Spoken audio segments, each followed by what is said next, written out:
예수님께서 마귀의 시험을 다 이기시고 또 성령의 능력으로 갈릴리에 오셔서 사역을 시작하셨습니다. 그때 예수님에 대한 소문이 갈릴리 온 사방에 퍼졌고 또 예수님께서 가르치실 때 그 가르치심에 많은 사람들이 칭송을 했습니다. 그래서 갈릴리 지역에 있는 사람이라면 예수님에 대하여 혹은 예수님을 모를 수가 없었습니다. 워낙 예수님에 대한 이야기들이 많이 퍼졌기 때문에. 예수님은 사람을 가르치실 때 특별히 방법이 하나 있으셨는데 그 방법은 안식일에 회당에 가서 가르치시는 것이었습니다. 예수님께서 이렇게 하신 까닭은 유대인들이 안식일이 되면 회당에 모였기 때문입니다. 유대인들이 모이는 장소이기 때문에 따로 모이게 할 필요도 없는 거죠. 뿐만 아니라 회당에는 모세의 자리가 있습니다. 말씀을 가르치는 그런 자리가 있거든요. 주로 랍비들이 율법을 가르칠 때 앉던 자리입니다. 예수님은 오늘 말씀 보면 이제 나사렛 동네로 들어가십니다. 그래서 늘 하시던 대로 안식일에 회당에 들어가서 성경을 읽으시고 말씀을 가르치십니다. 그때 예수님께서 읽으셨던 성경이 이사야 선지자의 글입니다. 그리고 이사야 선지자의 그 글은 이사야 61장 1, 2절 말씀으로 오늘 누가복음 4장 18절, 19절 말씀입니다. 예수님께서 이렇게 말씀을 하셨습니다. 주의 성령이 내게 임하셨으니 이는 가난한 자에게 복음을 전하게 하시려고 내게 기름을 부으시고 나를 보내사 포로된 자에게 자유를 눈먼 자에게 다시 보게 함을 전파하며 눌린 자를 자유롭게 하고 주의 은혜의 해를 전파하게 하려 하심이라 하였더라. 그리고 이 말씀을 읽으신 다음에 이제 책을 덮으시고 그 책을 맡은 자에게 주셨습니다. 그리고 사람들이 이제 예수님을 주목하면서 예수님을 바라보기 시작했습니다. 그리고 그렇게 바라볼 때 예수님께서 이사야 선지자를 통해서 그 하신 말씀이 오늘 이루어졌다고 말씀해 주시는 거죠. 그래서 4장 21절 말씀 보면 이 글이 오늘 너희 귀에 응하였느니라. 여러분, 이 말씀을 주실 때 사실 나사렛 성에 있는 모든 사람들이 기뻐해야 됩니다. 왜냐하면 나사렛 동네에 오신 그 예수님으로 말미암아 선지자 이사야의 글에 말씀하신 것이 성취됐다, 이루어졌다는 것은 이제 그 예수님으로 말미암아 포로된 자가 자유를 얻게 되고 눈먼 자가 다시 보게 될 거고 눌린 자가 자유를 얻게 될 겁니다. 이제 나사렛 동네 사람들에게 예수님이 오심으로 말미암아 은혜의 때가 선포된 거죠. 그러니까 그때 다 기뻐해야 되는 거죠. 실제로 예수님이 말씀하실 때 사람들이 예수님의 입에서 나오는 그 은혜의 말로 말미암아 놀랍게 여깁니다.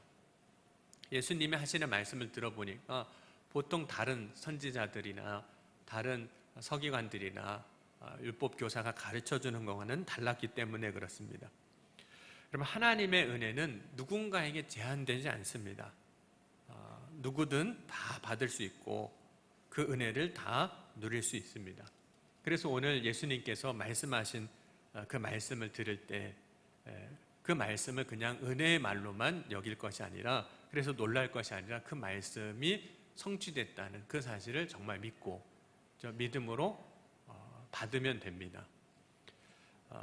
예수님 자신을 향하여 하나님의 약속이 성취되게 하는 메시아이신 것을, 그리스도이신 것을 지금 예수님 말씀을 듣는 이들 가운데 다 말씀해 주신 거죠. 그러니까 귀로만 듣는 게 아니라 이제는 마음으로 예수님을 주로 영접해야 됩니다. 그런데 나사렛 동네 사람들을 보면 귀로는 듣습니다.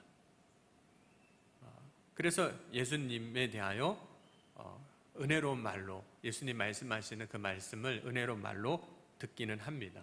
그런데 마음으로는 예수님을 영접하지는 않습니다. 그래서 예수님을 향하여 이렇게 이야기를 하게 되는 거죠. 누가복음 4장 22절 말씀 보면 요셉의 아들인데 이렇게만 이야기를 하는 겁니다. 이 사람이 요셉의 아들이 아니냐.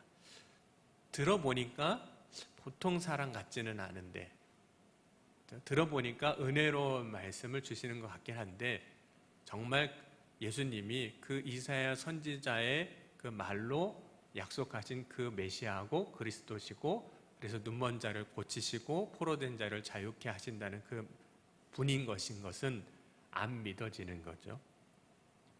여러분, 예수님이 왜 나사렛 동네에 가셨을까요? 여러분, 나사렛이란 동네는 작은 동네입니다. 작은 동네이기 때문에 거기서 무슨 일이 일어나도 뭐가 없습니다. 뭐 대단한 게 나올 게 없는 거죠.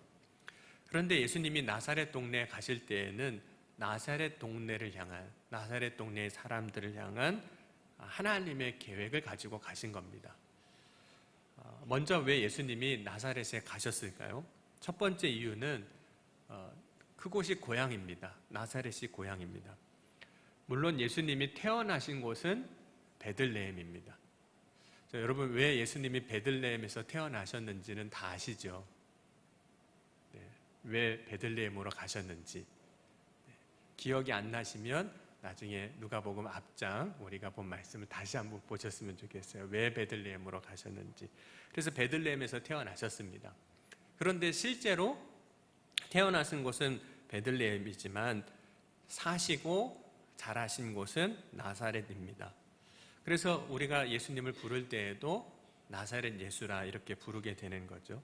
그러면 왜 예수님은 나사렛에 사셨을까요? 나사렛에. 첫 번째 이유는 요셉이 나사렛 사람입니다. 마리아도 나사렛 사람이에요. 그러니까 요셉과 마리아가 나사렛 사람이니까 예수님도 나사렛에서 사신 겁니다. 요셉과 마리아가 나사렛 사람이니까.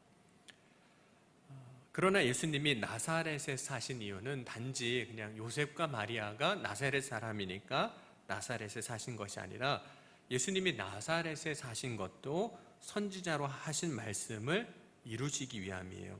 마태복음 2장 23절 말씀 보면 나사렛이란 동네에 가서 사니 이는 선지자로 하신 말씀에 나사렛 사람이라 칭하리라 하심을 이루려 하심이라. 그러니까 나사렛에 사신 것도 하나님의 뜻이 있는 거죠. 그런데 예수님께서 이제 사역을 시작하시면서 이제 고향을 떠나십니다.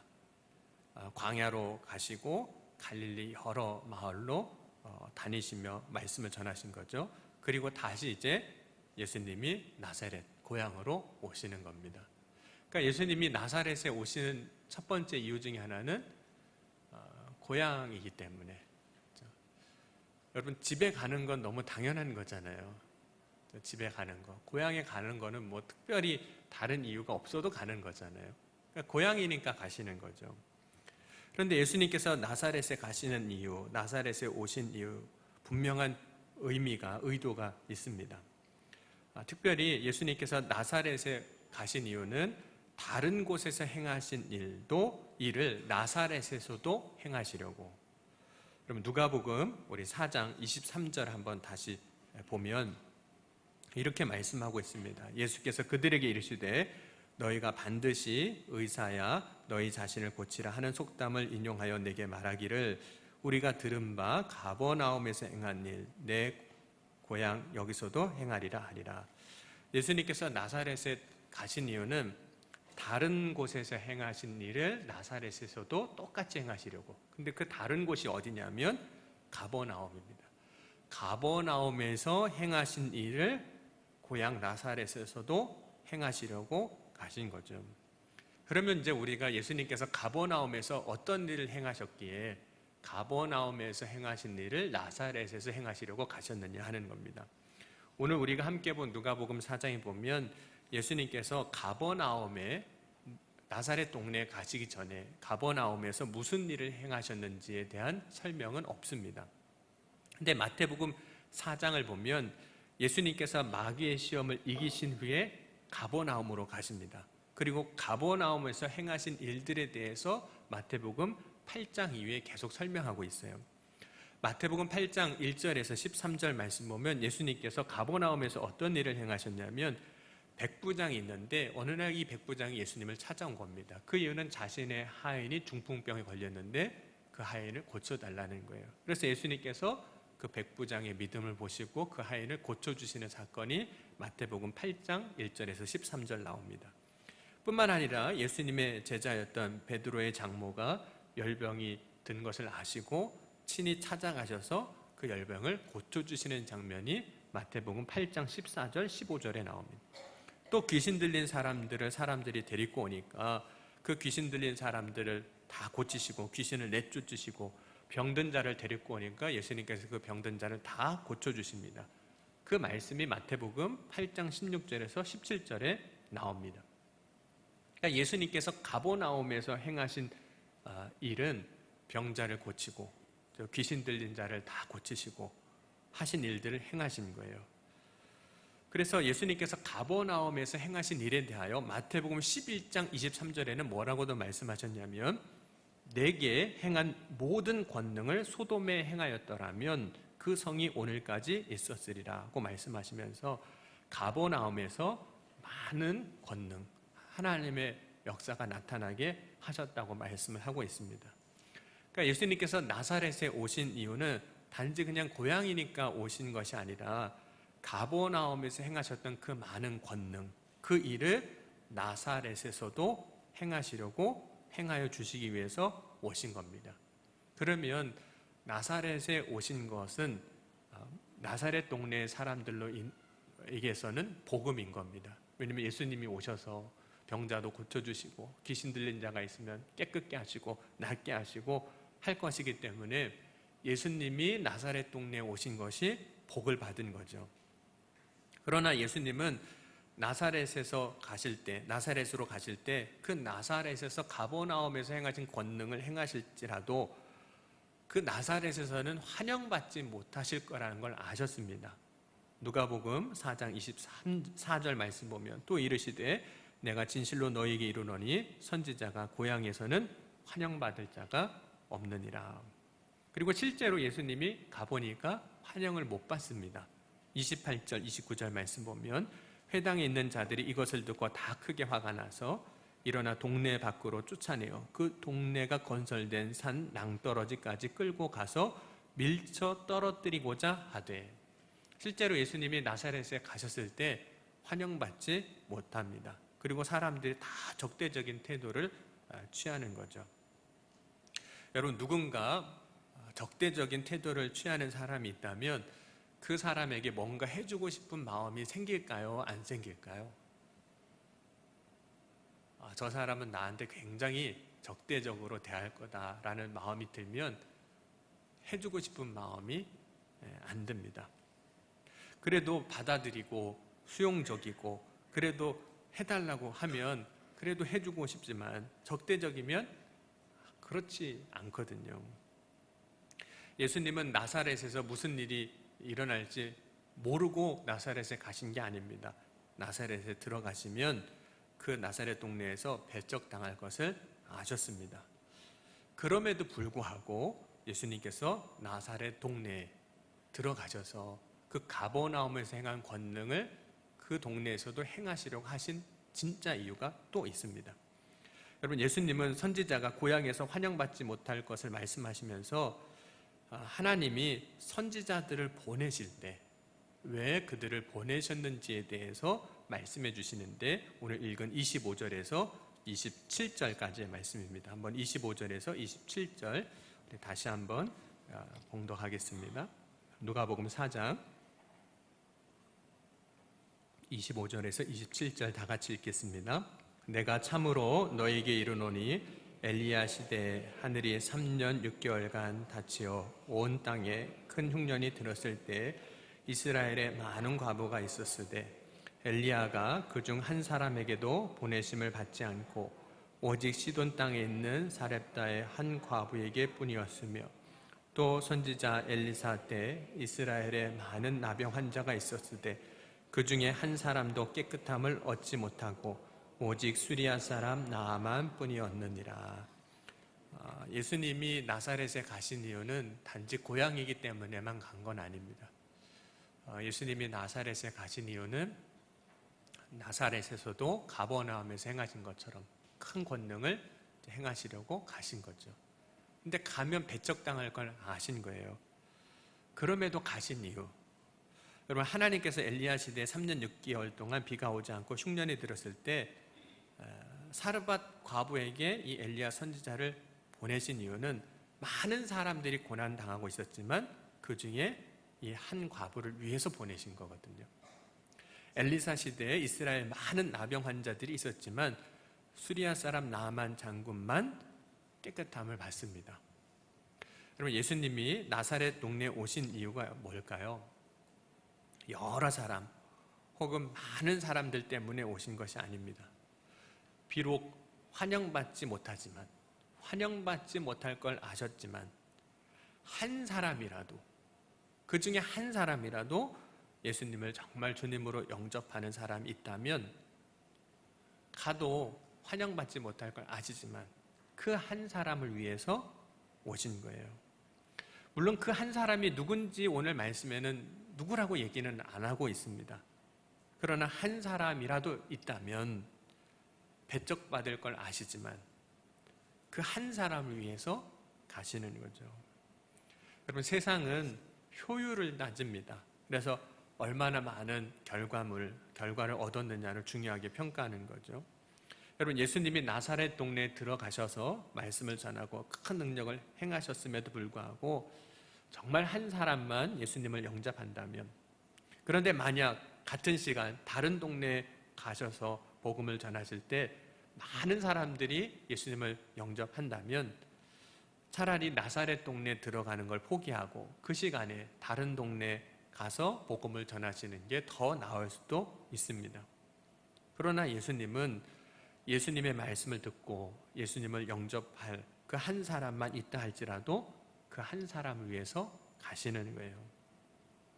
그냥 사람의 생각을 가지고 나사렛으로 가셨다면 예수님 나사렛에 안 가셨을 겁니다. 그러나 예수님이 나사렛에 오신 이유를 보면 오직 성령의 충만함을 받고 오셨어요. 예수님께서 마귀의 시험을 받으려고 광야 가실 때 성령의 충만함으로 성령이 이끌리어 광야로 가시고 시험을 받으셨습니다. 여러분, 사람의 생각이라면 시험 있는 광야에 갈 필요가 없습니다. 왜 힘들고 어렵게 광야로 시험을 받으러 가야 하겠습니까? 그러나 하나님의 선하신 뜻이 있기에 그래도 광야로 시험을 받으러 가시는 거죠. 여러분, 예수님이 왜 나사렛에 가시는 걸까요? 14절에 예수님은 성령의 능력으로 갈릴리로 가십니다. 예수님이 나사렛에 들어가시는 것도 동일한 흐름, 성령의 이끌림을 받으시어 이제 나사렛으로 가시는 겁니다. 예수님이 나사렛 동네에 들어가신 것은 한 사람을 위해서, 정말 예수님을 영접할 그 한 사람을 위해서 가시는 거예요. 한 사람이라도 있다면 그것으로 기뻐하시고, 비록 배척받고 낭떠러지까지 밀쳐 떨어뜨리려는 위협이 있다 할지라도 한 사람이라도 있다면 그 한 사람을 위해서라면 기꺼이 모든 것을 하시는 거죠. 그런데 여러분, 만약에 한 사람이라도 있겠지 하고 갔는데 그 정말 한 사람이 없으면 어떨까요? 그 한 사람이라도 있으면 하고 갔는데 그 한 사람조차도 없으면 어떻게 해야 될까요? 제 사순절 기도회가 요번 한 주 남았습니다. 월, 화, 목요일 3번 남았는데 사순절 기도회를 시작하면서 처음 시작할 때 그런 생각이 문득 들더라고요. 매일 저녁 기도를 이제 하는 건데 막상 월요일 저녁에 저녁 기도회를 하자고는 했는데 한 사람도 안 오면 어쩌나? 한 사람도 안 오면 어쩌나? 갑자기 그런 생각하니까 두려움이 확 밀려오는, 괜히 하자고 했나? 그러다가 한편으로는 그렇게 위안을 삼았습니다. 한 사람 안 오면 그냥 안 하면 되지 뭐. 안 하면 되지 하고 그냥. 예수님이 한 사람이라도 있다면, 그리고 가셨는데 한 사람도 없으면 어떡하실까요? 실망하셨을까요? 그럼 예수님께서 나사렛으로 가십니다. 나사렛으로 가시는 것은 오직 성령의 능력으로 가시는 거예요. 그러니까 우리의 인간적인 판단과 생각으로 가시는 것이 아니라 성령의 능력으로 가시는 겁니다. 여러분, 예수님이 나사렛 동네 사람들 위해서 지금 뭔가 해주시려고, 가버나움에서 행하신 그 권능을 그들에게도 행하여 주시려고 가셨습니다. 한 사람이라도 있다면 그를 위해서 뭔가를 해주시려고 하셨어요. 그런데 결과적으로 보니까 예수님은 나사렛에서 아무 일도 하시지 못합니다. 예수님이 능력이 없어서 혹은 의지가 없어서 못하신 게 아닙니다. 사람들이 예수님의 말씀을 들을 때 귀로는 들었습니다. 그래서 귀로 들었기 때문에 예수님의 말씀을 듣고 놀라기도 해요. 참 은혜로운 말씀을 전한다. 놀라기는 합니다. 그런데 나사렛 사람들은 귀로는 듣는데 마음으로 예수님을 영접하지는 않습니다. 마음으로 예수님을 영접하지 않으니까 그 다음에 어떤 일이 일어나냐면 이런 일이 일어나요. 우리가 읽은 누가복음 4장 30절입니다. 누가복음 4장 30절 우리 같이 한번 보겠습니다. 누가복음 4장 30절 다 같이 읽겠습니다. 예수께서 그들 가운데로 지나서 가시니라. 여러분, 이 말씀을 그냥 평범하게 보면 느낌이 잘 안 옵니다. 그래서 이 말씀을 읽을 때 단어 하나를 중간에 이렇게 넣어보면 느낌이 확 옵니다. 이 말씀이 무슨 뜻인지. 그래서 저는 말씀을 준비하면서 이 말씀에 이 단어를 한번 넣어봤어요. 그냥. 그냥이라는 단어를 어디다 넣으시면 되냐면 이렇게 하시면 됩니다. 예수님께서 그들 가운데로 그냥 지나서 가시더라. 그들 가운데로 가시는데 정말 그냥 지나서 가시는 거예요. 여러분, 예수님께서 그들 가운데로 지나가셨다. 이 말씀이 뭘까요? 그들 가운데로 지나가셨다. 여러분, 예수님이 가시는 곳마다 어느 곳이든지 사람이 많이 모였습니다. 그래서 때로는 그냥 지나가실 수가 없었어요. 뭔가를 하기도 어려울 정도였습니다. 한 번은 예수님이 어떤 집으로 이렇게 들어가셨는데 사람들이 너무 많아서 그 집에 들어갈 수가 없는 거예요. 그런데 어떤 사람이 중풍병에 걸린 사람을 데리고 왔는데 예수님을 만날 수가 없는 겁니다. 사람이 너무 많아서. 그래서 그 집의 지붕을 다 뜯어냈고 그리고 그 상체로 지붕을 뜯은 그 상체로 내려서 예수님이 계신 그곳에 그 사람을 보내게 되는 거죠. 때로는 사람들이 많아서 예수님께로 나아갈 수 없으니까 12의 혈루증 걸린 여인이 예수님 뒤로 와서 예수님 옷을 몰래 만지고 가는 사건도 벌어지는 거예요. 예수님이 어디를 가시는데 그냥 지나가실 수가 없어요. 사람들이 많고. 여러분, 두 맹인이 길가에 앉아 있다가 예수님이 지나가신다는 소식을 들었습니다. 여러분, 이 두 맹인이 어떻게 했을까요? 마태복음 20장 30절 말씀 보니까 맹인 두 사람이 길가에 앉았다가 예수께서 지나가신다 함을 듣고 소리 질러 이르되 주여 우리를 불쌍히 여기소서 다윗의 자손이여 하니. 여러분, 두 맹인이 예수님이 지나가신다는 그 소식을 듣고 정말로 그냥 지나가실까 봐, 정말로 우리를 못 보시고 그냥 지나가실까 봐 소리를 지릅니다. 예수님, 저 여기 있습니다. 우리 여기 있습니다. 우리 그냥 두시고 지나가시면 안 됩니다. 그냥 지나가실까 봐, 못 보고 지나가실까 봐. 그래서 소리를 막 지르는 거예요. 왜냐하면 예수님이 자신들을 그냥 두고 지나가신다면 자신의 삶에는 아무런 역사가 없는 겁니다. 예수님이 정말 그냥 두고 지나가신다면 이 두 맹인은 눈을 뜰 수가 없는 거예요. 그러니까 그냥 지나가시면 안 되니까 그냥 지나가시지 말라고, 혹시나 못 보고 지나가실까 봐 소리를 지르는 겁니다. 여러분, 예수님이 수가성 여인을 만나기 위해서 사마리아를 통과하십니다. 지나가십니다. 보통 유대인들이라면 사마리아 지역을 절대로 지나가지 않습니다. 왜냐하면 사마리아 지역은 유대인들에게 부정한 곳이에요. 만약 유대인들이 어쩔 수 없이 지나간다면 정말 그냥 지나가는 거죠. 그냥 지나가기만 하는 겁니다. 그런데 예수님은 그냥 지나가시지 않으셨어요. 예수님은 야곱의 우물가에서 물을 길러온 여인과 여러 가지 대화를 나누십니다. 예수님이 그 여인의 삶에 간섭하시기 시작하세요. 예수님이 말씀을 주시는 것은 인간의 삶에 간섭하시는 첫 번째 역사입니다. 여러분, 하나님이 세상을 만드시고 창조하실 때 이 세상의 역사에 간섭하신 거거든요. 그 간섭의 첫 번째가 뭘까요? 이 역사에 간섭하시는 하나님의 간섭의 역사의 첫 번째, 말씀하시는 거예요. 말씀하시니까 말씀대로 다 되어지는 거거든요. 그러니까 예수님께서 지나가실 때 그냥 지나가시는 게 아니라 그 여인을 만나시고 그 여인에게 말씀하시고 그의 인생의 삶에 간섭을 하시는 겁니다. 그렇게 간섭하실 때 이 여인의 삶에 놀라운 변화가 일어난 거예요. 정말 주님을 주님으로 영접하는 역사가 일어난 겁니다. 여러분, 혹시 사람들이 많이 모였는데 그 가운데로 지나가 보신 적이 있으신가요? 그런 일이 그렇게 많지는 않을 거예요. 오늘 본문에 나오는 이 말씀대로 지나가는. 왜냐하면 여러분, 예수님께서 지금 나사렛 성에 오셨다가 지나가셨다라는 것은 어떤 것과 유사하냐면, 여러분, 이스라엘 백성들이 출애굽하고 홍해를 건널 때 하나님께서 바람을 일으켜서 바닷물이 좌우에 벽이 되게 하시고 가운데 길이 나게 하셔서 그 길로 이스라엘 백성이 지나가게 하신 겁니다. 지금 예수님께서 그들 가운데 지나가셨다는 것이 꼭 그런 상황인 거예요. 예수님이 가시는데 좌우에 사람들이 그냥 길을 탁 내주고 그냥 마치 벽이 서 있는 것처럼 서서 예수님이 그냥 지나가시도록 하시는 거죠. 그러니까 길이 열린 것처럼 보이지만 그 장면은 어떤 장면이냐면, 예수님이 지나가시는데도 아무도 예수님을 안 찾아요. 예수님이 지나가시는데도 아무도 예수님을 붙잡지 않습니다. 여러분, 예수님이 지나가시는데 아무도 예수님을 붙잡지 않고 찾지 않고 그냥 정말 지나가시게 놔두는 거예요. 그냥 가시게 놔두는.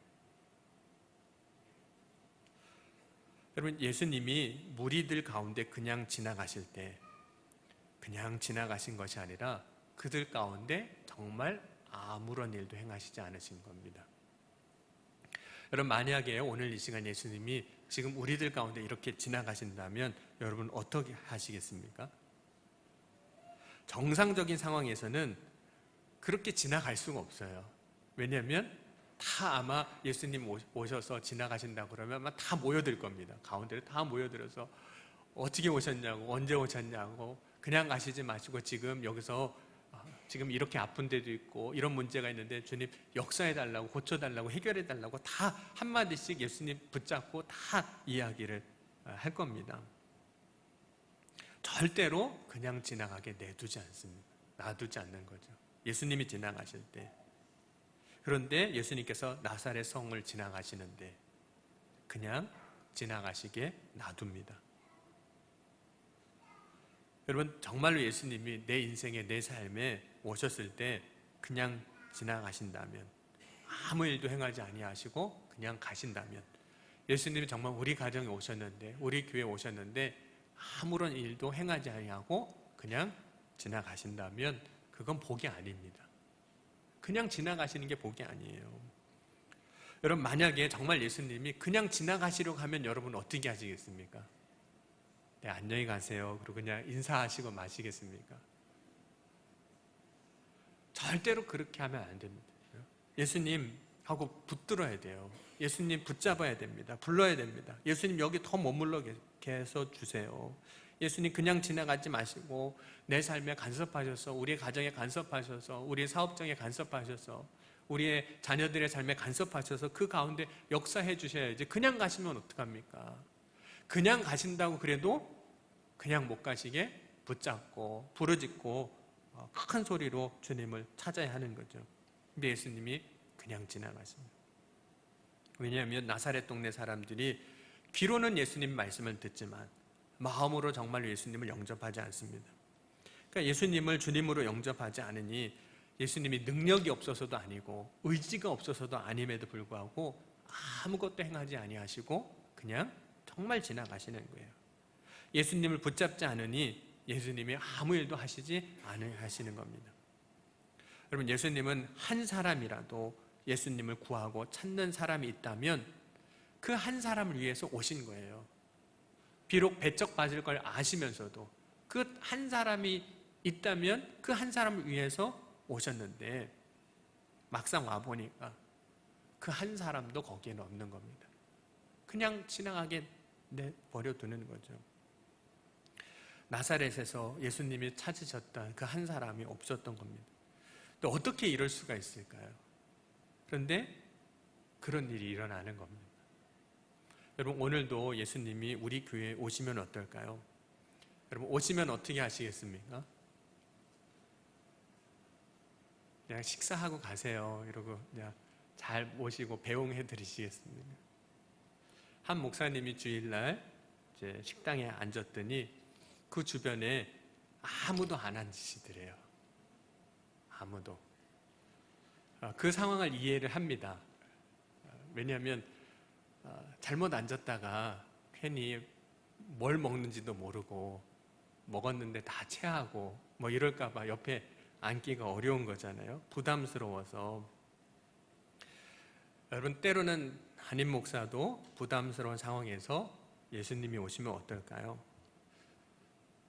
여러분, 어쩌면 예수님이 주일날 오셔서 밥 좀 먹고 가자, 식사하시면 아마 혼자 식사하시고 가셔야 될지도 모릅니다. 아무도 옆에 안 앉으려고 해서 혼자 그냥 식사하시다가 가시는 거예요. 여러분, 마음으로 예수님을 영접하지 않으면 결국에는 어떤 일이 벌어지냐면 주님을 배척하는 거예요. 그냥 지나가시게 놔두는 거예요. 여러분, 예수님이 정말 오신다면 그냥 지나가지 않도록 해야 합니다. 그냥 가시라고 하면 안 돼요. 잠시 머무르는 것도 안 됩니다. 우리와 함께 계시고 영원히 함께 계시고 그냥 지나가지 마시고 우리의 삶에 간섭하시고 우리의 삶에 역사해달라고 구해야 하는 거죠. 그렇게 정말로 예수님을 붙잡는 저와 여러분이 될 수 있기를 주의 이름으로 간절히 축원합니다. 여러분, 예수님은 한 사람만 있다 할지라도 그를 위해서 배척당하는 일을 마다하지 아니하시고 그 사람이 있는 곳으로 가십니다. 주님은 한 사람만 있다 할지라도 그 사람을 위해서 찾아오시는 주님이세요. 그 한 사람을 위해서라도 역사하시는 주님이십니다. 여러분, 예수님이 오실 때 우리가 해야 할 일은 정말로 예수님을 영접하고 주님으로 영접하고 예수님 붙잡고 예수님께 구하고 그 예수님과 함께하는 동행하는 삶을 사는 겁니다. 여러분, 오늘 이 시간 예수님이 찾으시는 그 한 사람, 저와 여러분이 될 수 있기를 주의 이름으로 간절히 축원합니다.